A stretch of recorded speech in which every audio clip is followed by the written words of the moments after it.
Hello, one and all, and welcome to the Sorting Hat Podcast. I am your host, Michael Barryte. As always, I am joined by the wonderful and lovely Katie Reed. Let's sort them, boys.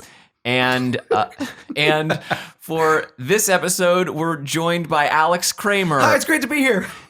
Why is everybody fast speaking? I don't know, we have to move fast. Right. For those unfamiliar with Alex, he is both an incredibly funny individual on Twitter and also my roommate. Sorry, everyone. And when we customarily figure out what themes are going to be sorted on the podcast, we reach out to the guest, give them maybe some options, or say, hey, what's something that you would like? And Alex, being his wonderful trollish self, said, your deepest, darkest fears. Wait, are we actually doing this? No, we're not doing exactly that, because then I posed that to Katie, and Katie said perhaps your irrational fears. Maybe in a later episode, we'll have you back on to deal with my deepest, darkest fears. Along with the third guest of your therapist. Oh, yeah. When that episode does come, it will very much be a therapy session. But this episode is my irrational fears. We're actually doing it, yes. To let you know exactly where we're going to be, I did say let's do irrational fears, but I did also say hell yeah to going through your fears. So this is going to be pretty much just us clowning on you the entire time. We're both too excited to do this. I know. The general premise of the show, for those unfamiliar, is we're going to be taking those items and things in the theme and sorting them into the houses of Hogwarts. So you've got Hufflepuff, Ravenclaw, Slytherin, and Gryffindor. These fears, somehow through the discussion of Alex, Katie, and myself, will be sorted into those houses. This is great. This is so great. We get So- to tear you down. Finally! So I wrote out several of them, and I started to notice a fairly unique theme between them. Oh boy. Some of them do involve, they're all somewhat like self-harm related. Oh god. They're all harm related. But then there's even some similarities on that, because if I went into more emotional fears, that's the deepest, darkest category, which now that I'm Yes. saying it here, it'll eventually happen, and you can all laugh at my emotional turmoil. But jumping straight to my first irrational fear, being stabbed to death in this apartment while I'm asleep. That's considering I'm his roommate and I have a habit of playing with knives. Yeah, I was going- That's not too irrational, actually. But you have been very good. Once I was like, hey, when you play around with knives in the kitchen, it makes me very uncomfortable. You've stopped that, at least, when I'm around. I've stopped it when you're looking. Yeah. I imagine every night before you go to bed, you open up that knife drawer and you count every single one. You make sure they haven't been replaced. And then you take a photo of it to make sure that it's documented, and then you go to bed. Well, and I will even say I generalize to stabbing, but there are just the general like self-harm, murder, like while I'm in bed. And in those scenarios, I am always awake prior to the attack happening. So it's like me recognizing that I am about to be attacked only moments before, and knowing there is very little I can do in that scenario. Oh, you see it coming. Another situation similar to that was I went to our friend Ryan Finnerty's wedding, and I stayed at an Airbnb. And while I was staying in that Airbnb, I was like, this person does CrossFit. Like, that was one of their things that was like, this is about me page. Right. And I realized she very easily, if she wanted to kill me in this room, she has the keys to every room. Like, she's just going to CrossFit me to death or something. Wait. And there's nothing I could do to stop it. Wait. Because this person in particular is very fit, you think about the possibility that they could murder you because they would have access to you? Well, it's the combination of they have the keys to the house and they also are, it's a 1-2. I feel it's like this two-step could be verification. I feel like this could be a fear about any CrossFit or any Airbnb. Really, they always have the keys. Mostly, I'd be Yes. scared of a CrossFit person talking about it, and then I expire from boredom. Well, that is not the fate that I fear befalling me, irrational or otherwise. The irrational fear, I suppose, if we are going to generalize it, is self-harm to murder while in bed. All right. You well, live on the freaking third story of your building. Number one and number two, podcast listeners, you cannot see this, but he has the tiniest window with which they would even be able to climb into. Oh no, in all of my scenarios, it's through the door. Oh, I see. Either way, you read too many Victorian mystery novels as a child. I would like to say, knowing this now, I'm going to start hiding some of the knives and replacing them in the knife God. holder with disposable plastic knives. When it counts down to 1, you better get out. That's when you know it's time to sleep in your car. Mm-hmm. Which you have the keys to. Yeah. I want to start with Hufflepuff because it's such a, like I said, it's like such a Sherlock Holmesy sort of way to get killed. Because it's like a big, like, climactic ending to a story that is very, otherwise would not be that way. But I don't know what else is to come, so I don't know. You talk about what you think. Well, that seems like a very overthinky way to die. I mean, there's no real logic behind it. I'm just going to tell you this much. All of these are overthinky. They're irrational. Then I'm just going to say Ravenclaw everything. We've had a theme now where people go in and go, because it's this blanket statement for all. Right. You will soon find out that that's not always the case. Oh, we forgot to mention I'm a Ravenclaw, Katie is a Hufflepuff, Hufflepuff? and Alex, unsurprisingly. Very much a Slytherin. Oh, yeah. Was that an official Pottermore quiz result? Yeah. Great. Oh, have you done the one for your Patronus? Oh, yeah. Oh, God. You're a squirrel, I think, Michael? I'm something like that, yeah. No, I was a rabbit, like a... I think I'm a squirrel. I think I'm a red squirrel. Some bullshit little woodland critter. And I was a barn owl. That's cool pretty dope. one. We both, like, Katie and I said we would trade animals. Oh, heck yeah, rabbits own. Yeah. Okay, but I'm going to say also, just the idea of someone going at you with a knife is not, it feels like something that someone could psych themselves up to do easier than firing a gun. Mhm. It makes me think that whoever was like, I have to murder Michael with this knife, probably cycled through all the weapons, was like scared of that. Oh, God. Couldn't get a hold of like poison or something. So I'm going to go Hufflepuff on this one. Just because I feel like it's something that they could be like, all right, I'll just do this. See, I feel it's a bit of a Slytherin thing because murder by knife or any direct contact murder strikes me as a more for the glory sort of murder. Oh, yeah, it's very dramatic. But it takes courage, too. You got to get right up and Oh, I someone. guess so. But for that very reason, and it's a borderline thing because these houses all like blend into one another in some capacity a little bit, but I feel that it's a very Slytherin-esque way to go. Oh, and also like, yeah, you got to stick somebody a few times. And for the Slytherins, I'm not going to say everybody in Slytherin is a sociopath, but for the ones who are, you got to stab someone like 8 or 9 times. So if you find satisfaction, It's an act that of sort of passion. thing. Yeah. It's an act of passion. Oh, yeah. All right, Um, Slytherin. I agree. Slytherin. What about mouse traps? What if you were just sleeping in your bed and you suddenly became covered head to toe in mouse traps? I'm less terrified by that because Well, what if it killed you, though? Like mouse traps to death. Enough of them snapped onto your body. They constricted the blood vessels Yeah. in your body Yeah. and you had a heart attack. That's a horrible way to go. it's a horrible way to go, but it is not one of my irrational fears Fair enough. yet. Moving on, and this is exactly in line with what you said before.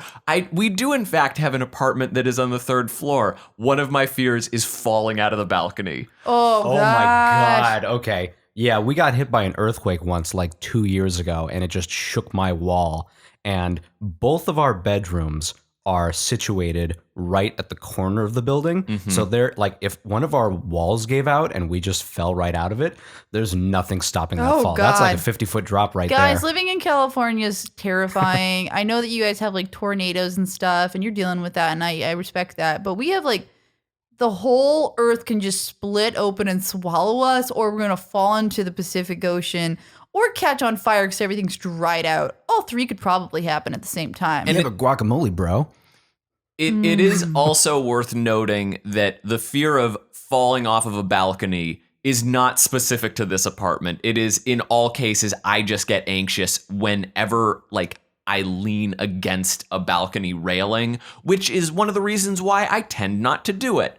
There's also the added addition of the fear that someone would lift me from like the base of my legs to flip me over the balcony. Oh, God. Like somebody's like, let's practice our cheers. And then you're like, I didn't consent to this. This one started, I remember the earliest fear of being like hurled over a railing from my senior year in high school, walking towards like and I remember him specifically. He was like a large kind of flat-haired Asian kid whose name I do not know, but I was walking towards him. We were passing one another. He was bigger than me, and in my head there was the flash of him just pushing like out from like the shoulder to my shoulder, and me just like ragdolling over the side of the rail. Strong arms you over. Yeah, just Oh my and God. I just like in my head that was what played, and I was like, I'm going to stand a little bit closer to this person so it's Wow. harder and maybe I can grab him. You know, if Michael he did Barryte, that. you missed out on potentially having a connection with that person. I bet Flat Top Kid probably had very gentle, loving hugs.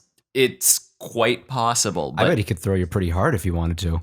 both of these things are true. Maybe not off a railing, but, you know, onto some grass or something.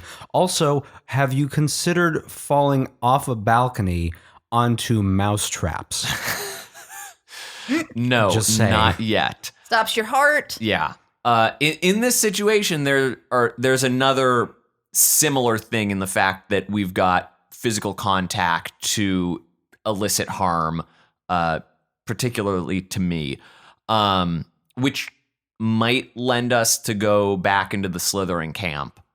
Anyone? That just seems wacky and over the top. So wait, so it has to be these exact conditions that somebody is hoisting you up into the air and tossing you off. It's not necessarily like you're like drunk at a party and you're like, hey, I'm gonna go check out that pool, and then no, just like, topple over. I'm grouping these two balcony related fears Right. together. Anytime that there's that, yeah.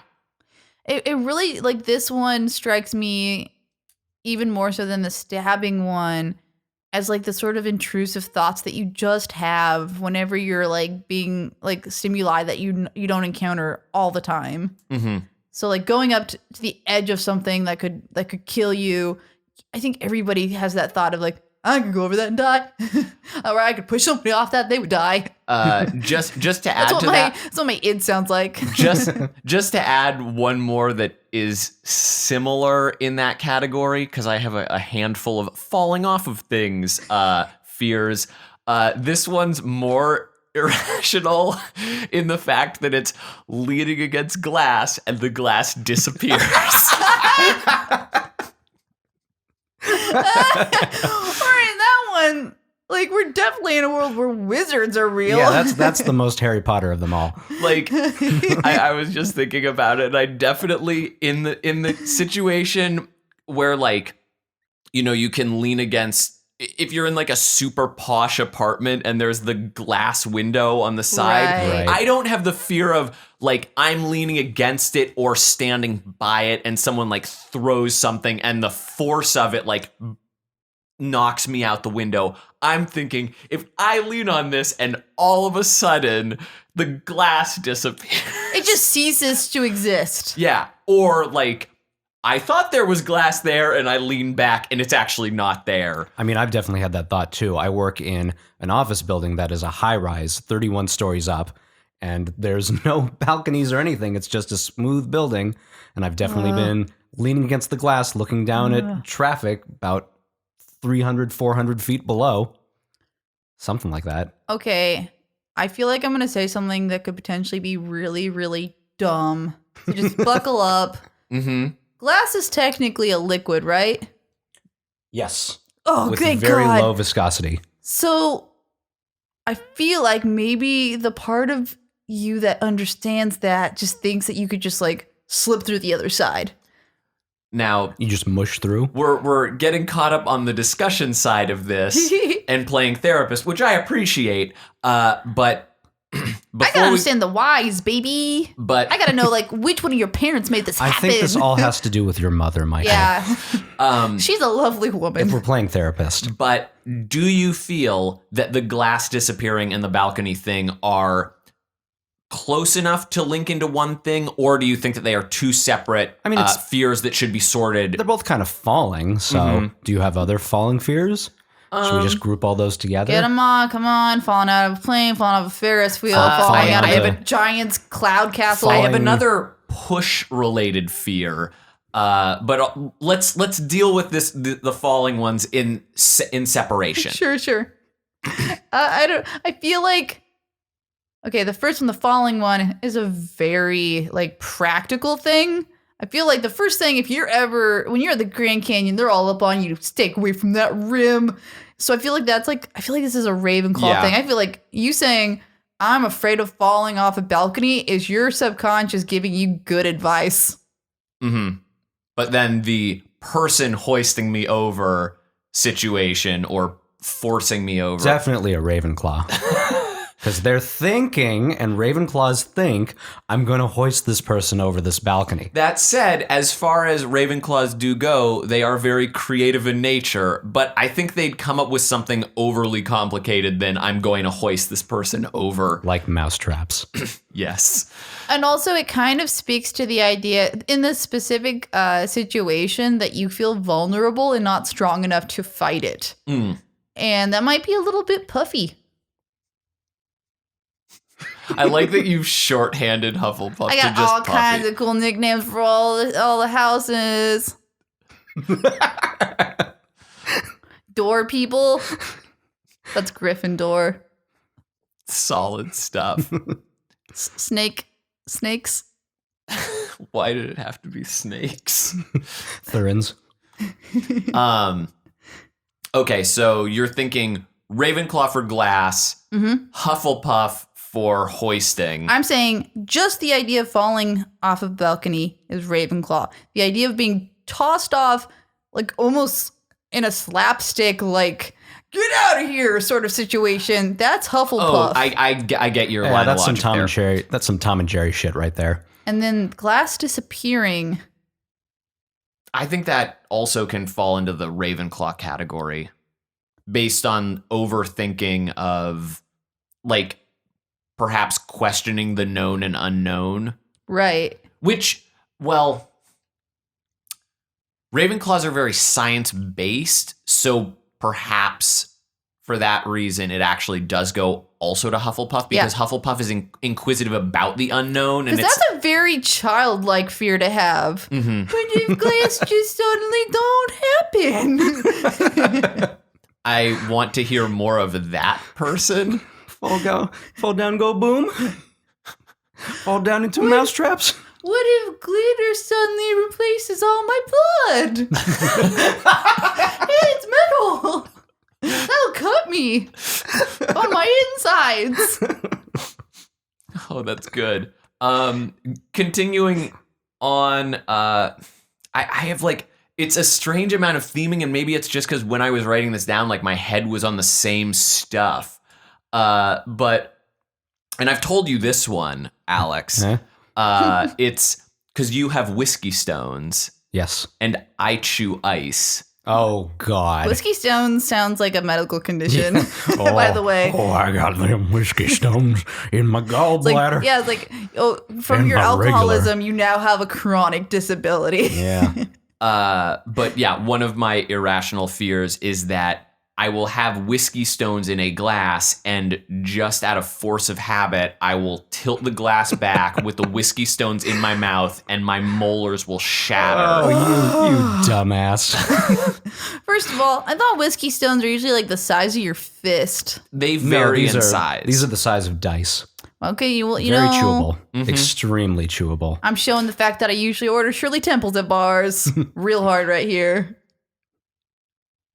Okay, so this is just like you, like dice-sized rocks going into your mouth, and you just like instinctively going, and just like, And your teeth shattering. yeah. Okay. Oh, I don't like that. No, I know. It's a horrifying image. That is irrational because even if you actually did that, I don't think you'd actually be able to damage your teeth unless you specifically decided to like chomp down as hard as you possibly can at first. You would immediately realize there's something wrong and would not be able to do any real damage to your teeth. I love that he's not necessarily telling you like what house this is. He's just like, this is irrational. This is irrational. I don't respect this fear because I don't respect you. We reject it. It's irrational, but not even a way that we can respect. This doesn't belong to a house. This is none. No, we will sort this fear.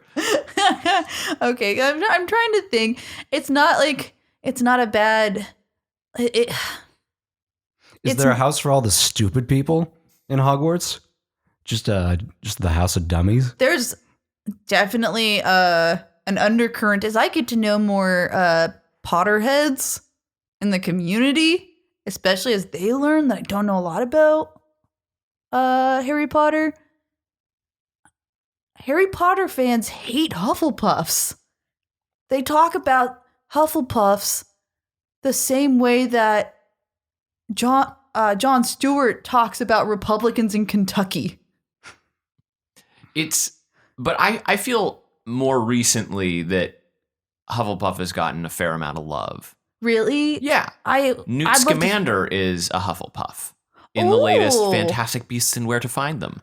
In theaters this November. He's played by Eddie Redmayne, who's very brave. He wouldn't chew ice like an idiot. It's not ice, it's whiskey stones. He wouldn't chew ice either. I believe in him. Honestly, I'm just going to say Hufflepuff because it involves eating. Like, you're just thinking in one of those dopey situation sort of angles. Yeah, like someone's like, we're having a very like important conversation, but I still got to refuel. So I'm like, drink my glass.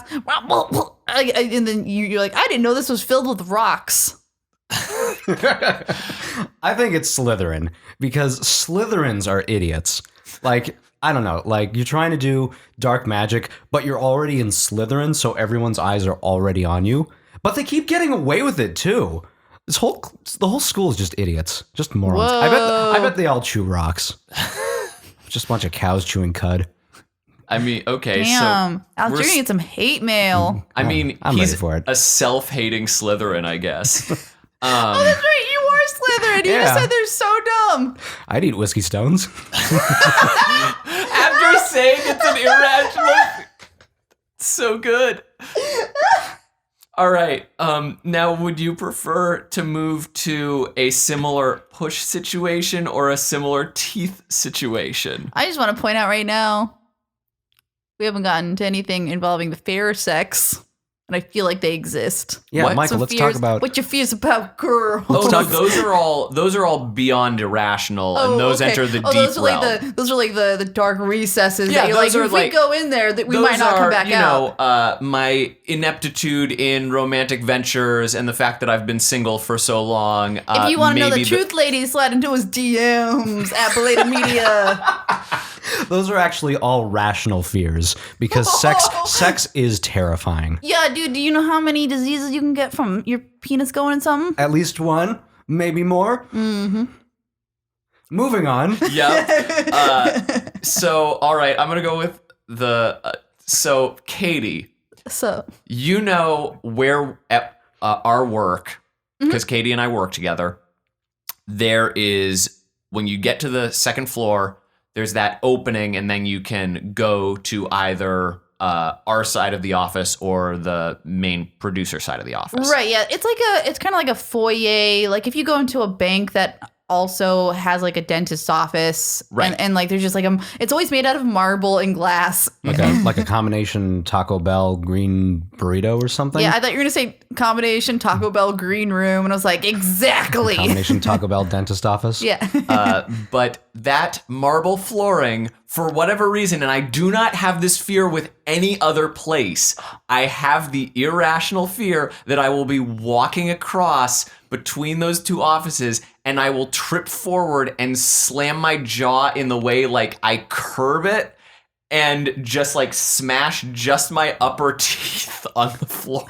Oh my god. And like somehow manage to slide across. What? Wow.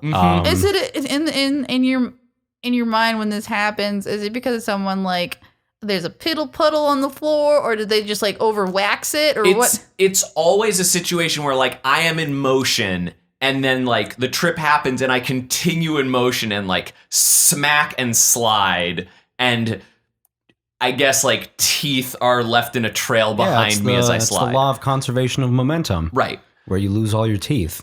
Yes. Because of physics and friction. Mm-hmm. I just want to point out all of your fears almost so far have been as if slapstick comedy became real and had actual consequences.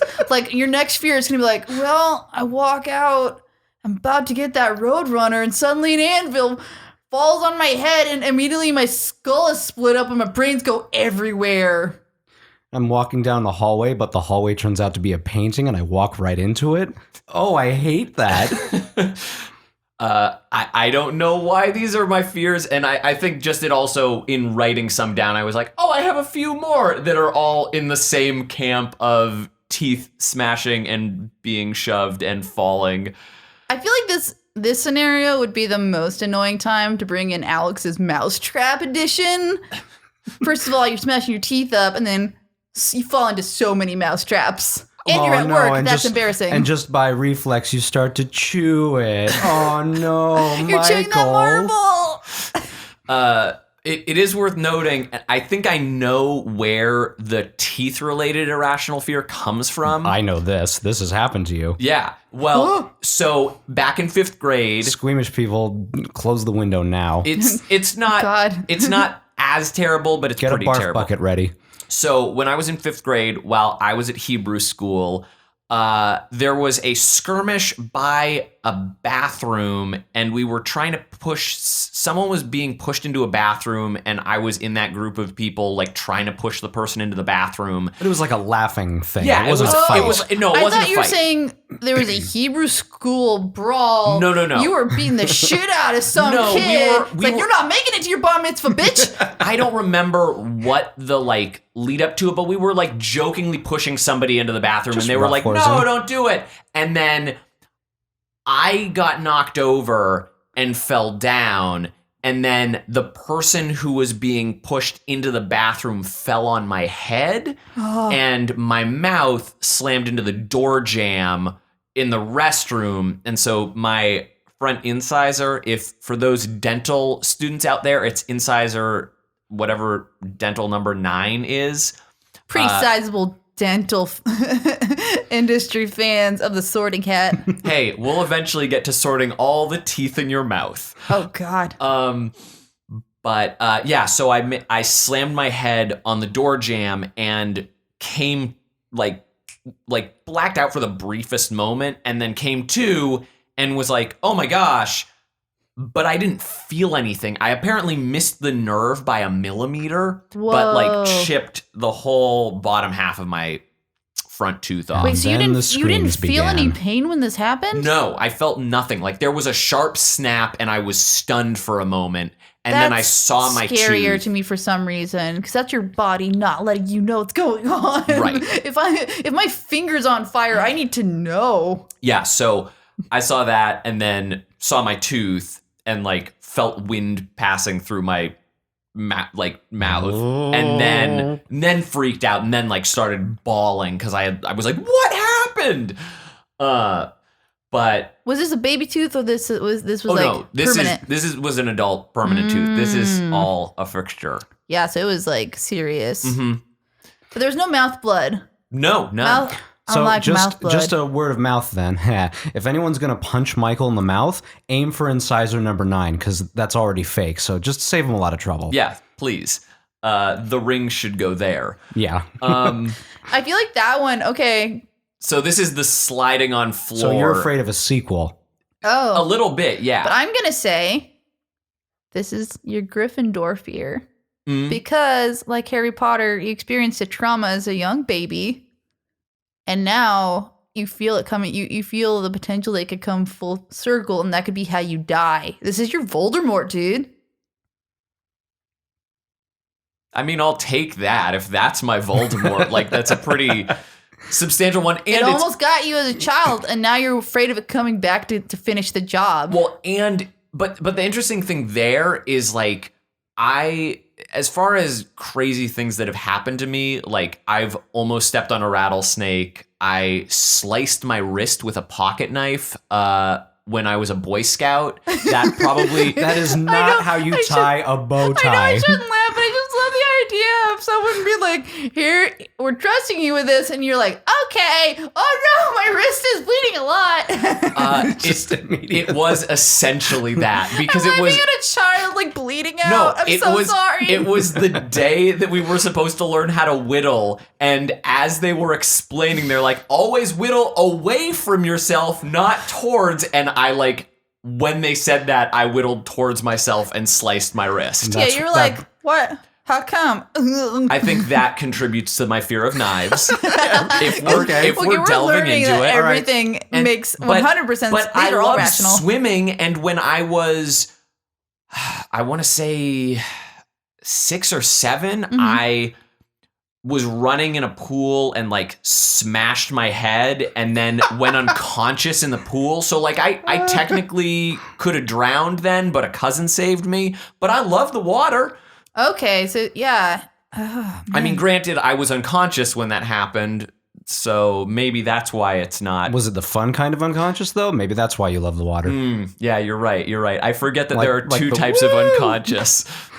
Also, sometimes Gryffindors can put on a show of bravado, but they might actually be kind of insecure. And this is you letting us know that you're not quite confident in your abilities to walk from one part of our office to the other. But you know what, Michael Barryte, I'm going to put you on the spot right now, let you know right now. You can do it, dude. I believe in you. It is actually one of the reasons that I tend to take the alternate route to get between offices. The one that is completely separate part of the building. Oh, that's great. But it does does take me across a balcony, which is So I'm facing my fears every day, Katie. You're a hero, dude. That's me. I really like the idea that this is your personal Voldemort. Every time that door jam does evil, you can feel a sharp pain in your tooth. Every time somebody goes whoop whoop whoop on the floor, you're like, and a scar tingles. My dentist always does ask me if I can feel hot or cold with that tooth. So maybe that's being it's a Horcrux. Yeah. And your doctor's a snake. So how could you even understand it? Are you referring to the symbol of doctors that stake wrapped around the staff? I am not nearly clever. That I was just being dumb as hell. Michael's doctor is a literal snake. I made that connection that you made, Alex, but then also you realized got that assist for me. Thank you. His doctor's just it's just nonsense. No, she was just going the route of, because I'm in this situation, Harry Potter. Obviously, my doctor is in Parseltongue. Right? Yes. Okay. Yeah. Paging Dr. Slithers. I love that. I just had to be like, wait. Is that another book? Was that Lord of the Rings? No, yeah. I co-host a Harry Potter podcast. Where Frodo has a snake doctor? And the last one, although I feel like we've really kind of run through the most entertaining of them, is this goes back to being pushed, and it's around subways. Onto the tracks? Yeah. I thought those are just sandwiches, man. Okay, I understand. I'm on the same page now. or pushed onto the wrong train. No. I don't want to go to Bismarck. In this situation, I have the opportunity to go to Bismarck. There's no stops between here and there. And it's in that situation, I feel like it's almost whoever was pushing me is seeing that like the doors are just open and they like need to push me because the train doesn't stop. Wait, which state is Bismarck in? Maryland? I think North Dakota. Dude, if you're in Bismarck, let us know if it's fun there. Like if getting or if pushed there on are subways or trains. We're in California. I'm just saying, you get pushed to Bismarck, dude. That is like inconvenient as hell. If there are scary balconies in Bismarck, please get Michael over there. He'll love it. Yeah. Yes. Thank you. So yeah, I mean, it's like this one I feel is a similar one to being stabbed or being. It's not as comical as the flip over, which would denote it and skew it towards Hufflepuff. So I feel it kind of becomes a Slytherin. I mean, that's definitely that. I don't know. This doesn't seem the most deadly of the rest, but it seems the most malevolent. Anybody doing it has bad intentions. No one's gonna push you in a train station because usually, like, we know the drill. Like if someone's stabbing you to death in your bed, that could be coming from a good place, but there's no way that someone pushing you on the train tracks is doing that out of good heart. Well, unless we take it to the trolley problem. I'm gonna keep my blood pressure steady, take this capsule real quick. A little backstory, just because now this is me airing out laundry. So Alex, are you familiar, we're sidebarring for a moment. Alex, are you familiar with the train problem? No. Oh, that's very interesting. And that's probably because the train problem doesn't exist. Are you familiar with the name the trolley dilemma? Is that what dumber. they call it overseas? That's so much dumber. That's what Katie knows it as. That's what they call it. I know it as the train problem. It's the trolley problem. I think you're both right, just in different parts of the world. But in any case, we had a long argument about this. If you Google train problem or train dilemma, you get redirected to trolley problem. And you know what? Google's our god now, so... But, okay, I'm sure you've heard the scenario. The scenario is there is a train. It's headed towards 3 people on train tracks. And you are standing next to a switch, and if you pull the switch, it diverts the train from hitting 4 people to hitting 1 person. And so you're basically trying to decide the ethics of, like, is it better to cause just a little bit of suffering to prevent more suffering? How fast is the train going, though? We're not in math class. Is there another train coming in the opposite direction? Oh my god! I didn't even check. Oh my god! But the added mix 'em up there is that then they say same scenario except there's not a switch. Instead, there is a person in front of you, and you can push that person off of the bridge which you are standing on in front of the train, which will stop the train and prevent the 4 people from being killed. But now you are directly responsible for murder. Right. Yes. Rather than complacent and allowing before more you were murder to passive, and now you are actively murdering. This sounds more like a train than a trolley. See? Fucking see? Trolleys don't kill people. That's what I'm saying! Then you should have written up your own philosophical morality question instead of... insisting that this is how it was originally intended. Whoever wrote this, the freaking European dude, who I did not Google, I did not read the Wikipedia page that I Googled up for sure, said trolley.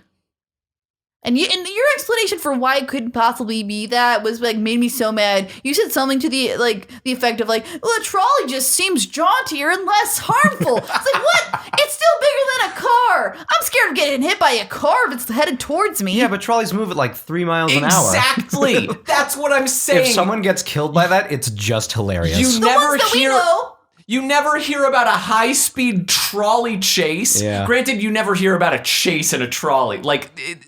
It's not synonymous with fast at all. Right, I'm just saying, also in your scenario, the people on the train track are not tied down. In the trolley problem, they're tied to the tracks.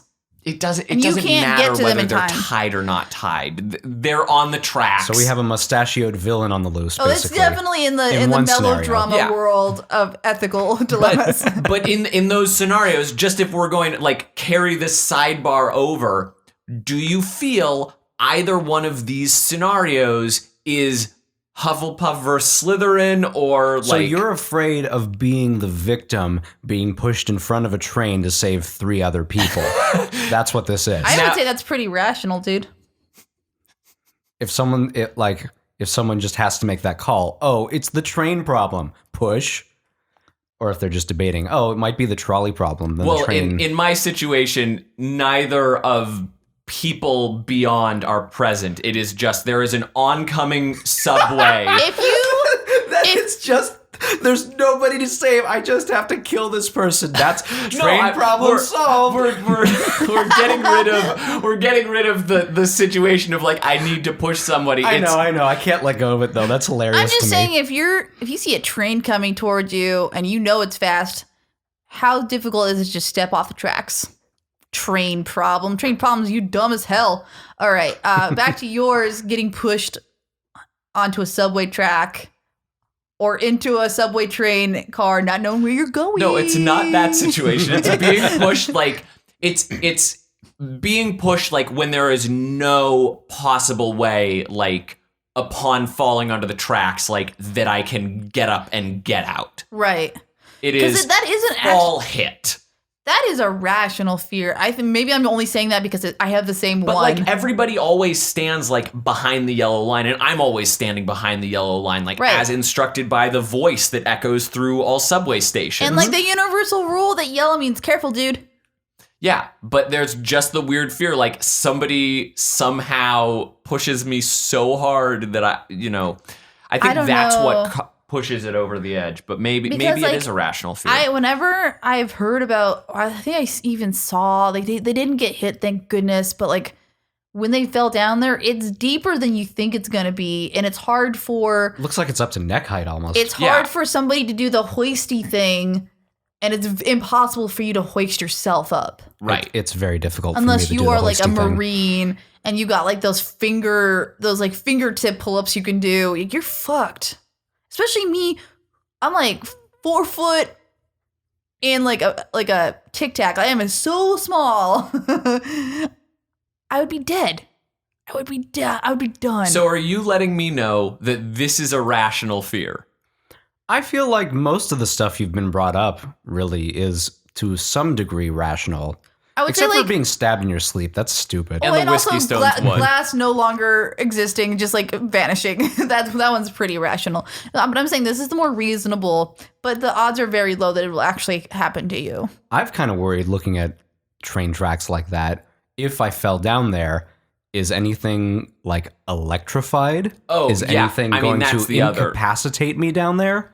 That's Also step rats. 2 within.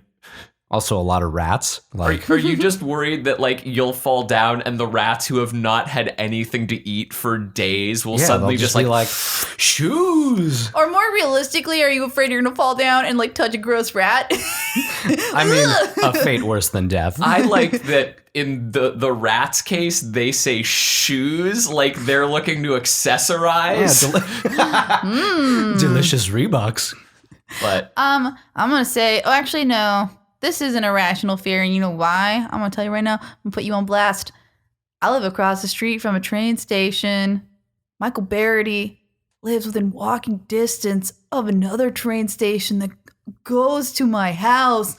Guess how many times, dear listeners, Michael Barryte has visited my house? once Wait, when were you at my house? when I What? Okay, what? Now I have a new irrational fear that my friends have been to my house and I don't know about it. you were sick and I needed to bring you I forget what. Oh, okay, never mind. I remember now because he didn't stay. He just came and dropped something off as a favor to me. Oh my God, you scared them. I was like, were you hanging out with my roommate, Kelly? Are you a creep? Is this how I know you're a creep? I'm finding out you're a creep. Oh God. Creepy Ravenclaw is the scariest Ravenclaw. Because we do our research. Oh boy. Michael's psychoanalysis episode, like all the secrets are coming out of the woodwork now. I love But it. did you take the train to get there? No, I drove from work. So my theory still stands that this is an irrational fear because you will not deign to take public transportation. Whenever I'm in Book New York, it. I Oh. take You take the train all the time, though. Yeah, I do. Just not Not to to your her house. place. Sorry, Taking Katie. it personally.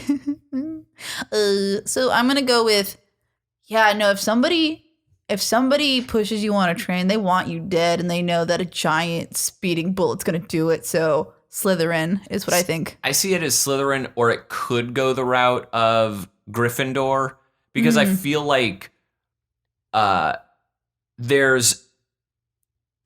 yes, you are pushing that person in front of a train, but you do have that briefest of moments where you've made the call and you can go, oh, I didn't mean it. Oh, and it also would be like if it was an accident, that would haunt a Gryffindor. I don't know, man. I think this is the most Slytherin of them all. This feels like the Scar Mufasa moment of Scar, "Long live definitely the a Slytherin. king." Yeah. All right. I mean, if This is being thrown into the metaphorical steel wildebeest stampede. right. No, I gotcha. And then we zoom out of Simba's mouth as he screams, no! Yeah. Jonathan Taylor Thomas is your son. Jonathan Taylor Thomas, how you doing, buddy? I haven't heard from you in a while. We miss you. I hope you didn't get religious. Okay, sorry. I hope you didn't get the kind of religious that like hates gay people. That's what I'm saying. So on that note, now that we've gone through all of at least the irrational fears that I could think of when prompted for such a thing, that concludes our episode. I'd like to thank our guest, Alex Kramer. You're welcome. I love that somehow got you. Just him like straightforward. Like, thank you. You're welcome. It's the little things. You guys have like the cutest chemistry. I said like straightforward. I was like, when you asked what should we talk about, I was just like, whatever you think Alex is gonna think is the weirdest and like dumbest thing to talk about, knowing that he knows you a lot better than a lot of other people. Next time we'll have you on for more of a your wheelhouse sort of theming. And we'll also have you on when it goes into deepest, darkest fears of mine. Nice. But yeah, you can get more of Alex at Sham Shandwich on Twitter, which is spelled ShamShandwich. Thanks. Yeah, he's got a great fucking Twitter, which has far too few followers. Dude, I'm saying Twitter's dying. Let's face it, folks. But it's like last great gasps of breath are coming out of Alex's Twitter feed. So get on there. Oh, you're too And if kind. you'd like to be seeing and following either Katie or myself, you can follow Katie at that Katie Reed on Twitter and myself at Belated Media on Twitter. Katie is fantastic as well. Michael's okay. That's true. He's who you're gonna go to if you want like useful information and like insight.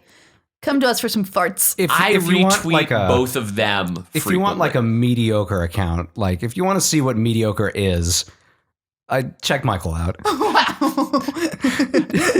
he said that while smiling so wide at me. Like that was like, I got him. What a trick. They're gonna go there and he's gonna be great.